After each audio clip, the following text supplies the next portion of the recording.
이때 오시는 환자분들 중에 이 피부가 뒤집어져가지고 피부 트러블이 생기는 경우가 꽤 많아요. 사실 그게 알고 보면 진짜 최악의 행동인 거예요. 압구정 의사 이건민.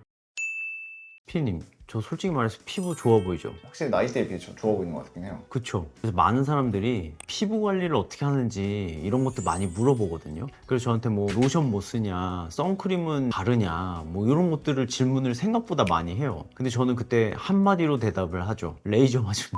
아, 근데 제가 이 말을 왜 하냐, 요즘 또 환절기잖아요. 이때 오시는 환자분들 중에 이 피부가 뒤집어져가지고 피부 트러블이 생기는 경우가 꽤 많아요. 그래서 탈모 진단을 하면서 피부 진단도 좀 해드리는데 이분들의 공통적인 문제점이 하나 있더라고요. 뭔지 아세요?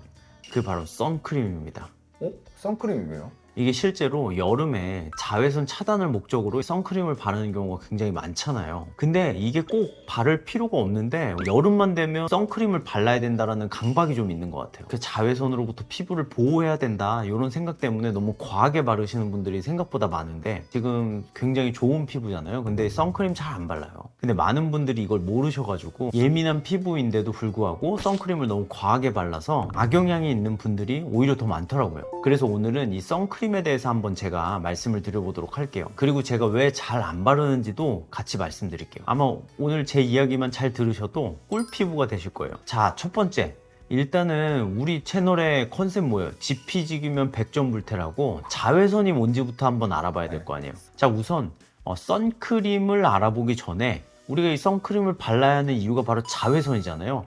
그 주범인 자외선에 대해서 먼저 알아보도록 할게요. 자, 자외선의 종류에는 여러 가지가 있어요. 먼저 선크림은 햇빛을 차단해주는 역할을 하는데요. 이 햇빛에도 여러 가지 빛의 파장이 있다는 거 알고 계셨어요? 그 중에서 자외선이라는 파장이 있는 거예요.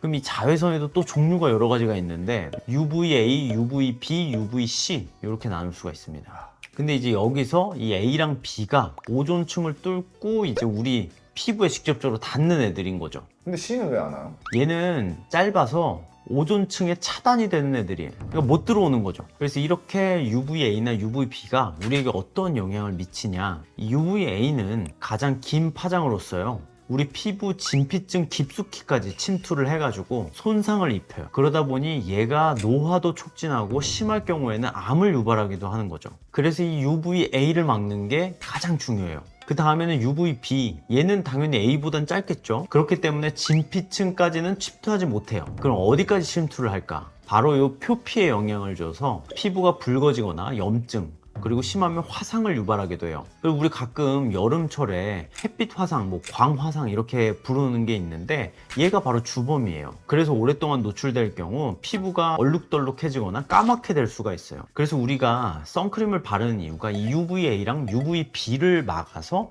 이 피부 장벽을 보호하기 위함인 거예요. 근데 또 이렇게 보호 장벽을 이제 막기 위해서 선크림을 바르는 건데, 이 선크림이 우리한테 또 독이 되는 경우가 있어요. 왜 독이 왜 되는 거예요? 피디님, 생각을 한번 해보세요. UVA랑 UVB를 차단하기 위해서 이렇게 꼼꼼하게 선크림을 바르니까 이 피부가 숨을 쉴 수 있겠어요, 없겠어요? 얘네들이 숨구멍을 막아버리니까 얘네들도 트러블이 생기는 거예요. 마치 우리가 모자를 쓰면 지루성 두피염, 피부 트러블 많이 나는 거랑 똑같은 거예요. 그래서 이 선크림을 살 때도 나한테 맞는 선크림을 종류를 잘 골라서 선택을 해야 되는 거예요. 그래서 제가 선크림의 종류라던가 성분에 대해서 알려드리도록 할게요. 또 막 이게 올리브영에 뭐 신상 나왔다, 아니면 뭐 이제 유튜버들이 이거 뭐 숫자 높으니까 좋다 뭐 이렇게 해가지고 또 무지성으로 또 구매하지 마시고요. 자, 선크림 보면 일단 영어랑 이제 숫자가 같이 결합되어 있는 거 보신 적 있으세요, 피디님? 네, 봤죠. 그게 뭐예요? 네, 알려주신다면서 그걸 저한테 왜 물어보세요? 아마 SPF랑 PA, 이렇게 영어는 두 가지를 많이 보셨을 거예요. SPF는 Sun Protection Factor의 줄임말로서 얘는 UVB를 차단해요. 그리고 SPF는 숫자로 이루어져 있는데요. 뭐 10, 20, 30, 40, 50 뭐 이렇게 본 적 있지 않으세요? 맞아요, 봤어요. 당연히 숫자가 높을수록 차단율이 강해요. 그럼 이 숫자의 역할이 뭘까? 이 SPF 숫자는 차단 지속 시간이 아니라 차단 강도를 나타내요. 그래서 계산법이 있어요. SPF 10이면 10분의 1만 투과한다고 보시면 돼요. 그럼 몇 퍼센트를 차단하는 거예요? 10%. 90%를 차단하는 거죠. 문과 나왔어요? 네. 지금 제 문과 비하하시는 건가요? 그럼 50의 경우를 한번 볼게요. 그럼 몇 퍼센트 차단하는 거예요? 저 문과 나왔다니까요? 아니, 내가 계산법을 알려줬잖아. 계산을 해보라고. 문과 나왔어요. 문성화입니다. 아니, 50분의 1을 그러면 차단하는 거잖아요. 그럼 98%인가요? 그쵸, 98% 오. 찍었죠? 네. 이렇게 차단 강도를 나타내는 건데 이 SPF 10과 SPF 50이 뭔가 막 5배 차단을 할 것 같은 느낌이 들잖아요. 네. 근데 실상 계산을 해보면 8%밖에는 차이가 안 나는 거예요. 오, 얼마 차이가 안 나네요. 그쵸. 그럼 이게 높을수록 무조건 좋은 거냐? 차단하는 그 능력에 있어서는 당연히 더 높겠죠. 근데 이제 어쨌든 높다는 거는 이 피부를 꽉 막고 있다는 거예요. 그러니까 차단을 아주 잘해준다는 건 동시에 우리 피부의 숨도 같이 막아버릴 수도 있다는 거니까 피부에는 더없이 안 좋겠죠. 그래서 오히려 악영향이 올 수 있어서 무조건 숫자를 높은 걸 선택하는 게 아니라 본인의 야외 활동 스타일에 맞게 그 강도를 가져가셔야지 아 난 무조건 100% 차단율이 높은 거를 쓸래 이렇게 하는 건 옳지 않다는 거죠. 자, 그 다음에는 이제 PA인데요. 이 PA는 Protection Grade of UVA의 줄임말이에요. 즉 자외선 A를 얼만큼 차단할 수 있느냐를 나타내는 값이에요. 얘는 이제 플러스로 표시가 되는데 1단계서부터 4단계까지 있어요.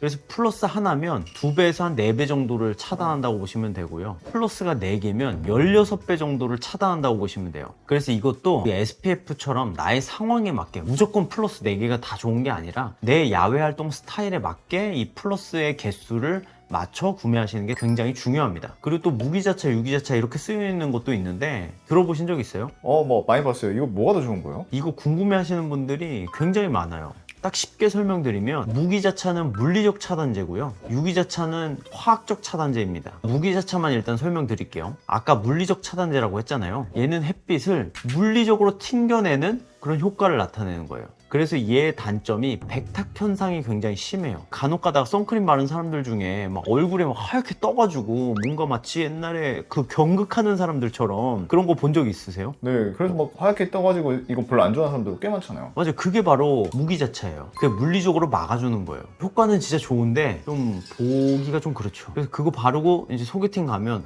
쟤는 진짜 차단하고 싶구나. 햇빛 차단하려다가 여자들한테 번호 차단까지 될 수 있어요. 그 다음에 유기자차는 화학적 차단제인데요. 얘는 피부의 화학 반응을 통해서 이제 이 햇빛을 차단하는 거예요. 그래서 얘는 무기자차처럼 이 백탁 현상 자체가 강하진 않는데 효과가 한 30분 뒤에나 나와요. 그러니까 얘는 나가기 한 30분 전에 바르는 게 좋겠죠. 그럼 원장님은 뭐 바르세요? 저는 급할 때는 막 이렇게 너무 미리 준비를 못했다. 그때는 이제 무기자차를 바르고요. 근데 이제 뭐 미리 내가 내일 선크림 발라야지 이렇게 의도해가지고 준비했을 때는 이제 유기자차를 바르죠. 그리고 이 유기자차의 또 단점이 하나 있는데요. 얘가 화학적 반응을 한다고 했잖아요. 그러다 보니까 피부가 좀 예민한 사람들한테는 트러블이 좀 날 수가 있어요. 그래서 저는 피부 트러블이 심한 사람들한테는 무기자차를 아무리 좀 떠보여도 추천을 하고요. 피부가 저처럼 좀 강한 사람들은 유기자차를 좀 추천하는 편입니다. 그래서 이거는 자기 피부 타입에 따라서 아니면 사용 용도에 따라서 무기자차, 유기자차, 그 다음에 SPF, PA를 좀 결정하시면 좋을 것 같아요. 근데 원장님은 아까 선크림 잘 안 바른다 했잖아요. 왜 안 바르는 거예요? 저는 사실 야외 활동을 잘 안 하잖아요. 하루 종일 병원에 있는데요. 그래서 실제로 저는 야외 활동 중에서도 30분 이상 너무 자외선이 센 그런 공간에 있을 때 빼고는 그렇게 선크림을 바르는 걸 권장드리고 싶지는 않아요. 그럼 간혹 또 어떤 분이 이런 말을 하세요. 저는 출퇴근하는데 밖에서 왔다 갔다 30분 하는데요? 그럼 발라야 되는 거 아닌가요? 저도 출퇴근하는데 한 30분 걸려요. 근데 저는 안 발라요. 왜 그러냐? 야외긴 하지만 걸어서 30분 출근하는 사람이 뭐 어디 있어요? 다 BMW 타잖아요. 버스, 메트로, 워크. 걷는데요? 아, 그래요? 되게 좋은 데 사시나 봐요. 그래서 우리가 생각보다 뭐 야외에 노출될 환경이 그렇게 많지 않아요. 그래서 저는 실내 활동이 주된 사람들의 경우에는 굳이 바르라고 하지 않아요. 이게 오히려 피부 트러블만 더 야기하지 자외선 뭐 차단할 게 없는데 뭘 차단을 해요. 그래도 난 굳이 바르고 싶다. 그럼 바르는 법을 제가 좀 알려드리도록 할게요. 선크림을 언제 바르는 게 가장 좋을까요? 저는 스킨케어를 하고 제일 마지막에 바르는 걸 추천드려요. 아까 선크림이 막아주는 거라 그랬잖아요. 그럼 막아놓으면 여기 밖에 이제 로션을 바르면 그게 효과가 있을까요? 왜냐면 그 로션 자체의 성분을 막아버릴 거 아니에요, 얘가. 그러니까 의미가 없죠. 그리고 제가 아까 말씀드렸다시피 무기자차는 이제 나가기 직전, 그 다음에 유기자차는 나가기 한 30분 전에 이제 바르는 게 굉장히 중요하다. 그럼 원장님 근데 선크림 양을 어느 정도로 발라야 되는 거예요? 이걸 또 물어보시는 분들이 되게 많은데 대부분 다 이 500원 동전 크기 있잖아요. 이 정도가 이제 가장 이상적이라고 해요. 근데 아시겠지만 이 정도 바르면 어떻게 돼요? 경극이 되죠. 그래서 이걸 되게 적게 바르시는 분들이 있어요. 근데 그럼 또 안 돼요. 그래서 제가 이걸 어떻게 바르면 되는지를 알려드릴게요. 아까 제가 SPF가 높을수록 차단이 세다 그랬죠. 그러면 억지로 SPF를 가장 높은 걸 하고 그 양을 좀 줄이세요. 그럼 차단율은 높은 채로 바르고 또 이제 조금만 바르니까 백탁이나 이런 애로사항들은 많이 해결이 되실 거예요. 저는 주로 이 방법을 많이 활용하고 있어요. 그리고 또 여기서 아셔야 될 게 선크림이 한 번 바르면 그냥 계속 가는 게 아니에요. 두세 시간마다 한 번씩 계속 발라줘야 돼요. 그럼 야외에서도 계속 꾸준히 덧대서 발라줘야 되는 건가요? 그쵸. 그럼 문제가 뭘까요? 피디님 3시간 동안 밖에서 활동하면 어떻게 돼요? 먼지부터 해서 땀, 안 좋은 것들이 다 이제 피부에 묻어 있겠죠? 근데 그 상태에서 또 선크림을 덧대면 걔네들이 있는 채로 또 차단을 하는 거잖아요. 그리고 또 3시간 지나서 또 이제 먼지가 쌓여있고 또 피지나 뭐 이렇게 또 땀 위에 또 차단제를 바르고 그럼 어떻게 될까요? 염증이 생기겠죠. 그래서 세안을 하고 다시 바르는 게 좋긴 한데 그게 과연 야외 활동하면서 가능할까요? 어렵겠죠? 그리고 또 최악은 이 덧바를 때 손을 씻고 발라야 되는데 뭐 핸드폰도 보고 그 다음에 야외 활동에서 막 흙먼지 다 묻은 채로 또 이제 손으로 갖다 이제 문대니까 피부 트러블을 불난데 부채질하는 격이에요. 그래서 많은 분들이 이런 실수를 해요. 그래서 환자들한테 야외 활동 많이 해요? 이렇게 많이들 물어보는데 뭐 요즘 뭐 생활 패턴이 다 비슷비슷하죠. 뭐 한국인들 비타민 D 부족한 거 보면 몰라요? 다 야외 활동이 거의 없단 말이에요. 그래서 전 그냥 바르지 말라고 해요. 비타민 D가 조금 탈모도 오는데 이 탈모인들이 비타민 D가 적은 사람들이 많잖아요. 다 야외 활동을 안 하고 있는 거란 말이에요. 그리고 또 선크림을 바르게 되면 뭔가 유분기도 있고 이러니까 세안을 두세 번 정도 했거든요. 그럼 완전 이게 피부가 뽀득뽀득해져요. 그게 엄청 건조하게 만들고 이제 또 피부를 일어나게 만들기 때문에 사실 그게 알고 보면 진짜 최악의 행동인 거예요. 다 제가 했던 실수들을 여러분과 공유를 하고 있는 거예요. 굳이 안 그래도 됩니다. 햇빛은 우리가 이제 비타민 D를 합성할 수 있을 만큼 중요한 재료가 되기도 하지만 우리 피부에 또 악영향을 주기도 합니다. 제가 저번에도 말했다시피 이 햇빛을 차단하는 게 피부 노화 방지에도 굉장히 중요하긴 한데요. 뭐든지 과유불급이라고 너무 과하면 오히려 악영향이 오죠. 그래서 아까 말했다시피 나의 피부 타입과 생활 패턴을 고려해서 선크림을 잘 선택하는 게 무엇보다 좀 중요합니다. 압구정 의사 이건민. 오늘은 이제 제가 탈모에 이어서 햇빛과의 전쟁에서 여러분이 승리할 수 있도록 노하우를 알려드렸습니다. 이 내용이 도움이 됐다면 뭐 해야겠어요? 구독, 좋아요 한번 눌러주세요. 그리고 여러분 등모하세요. 이상 여러분의 햇빛과의 전쟁의 승리를 기원하는 예비역대위 이건민 원장이었습니다.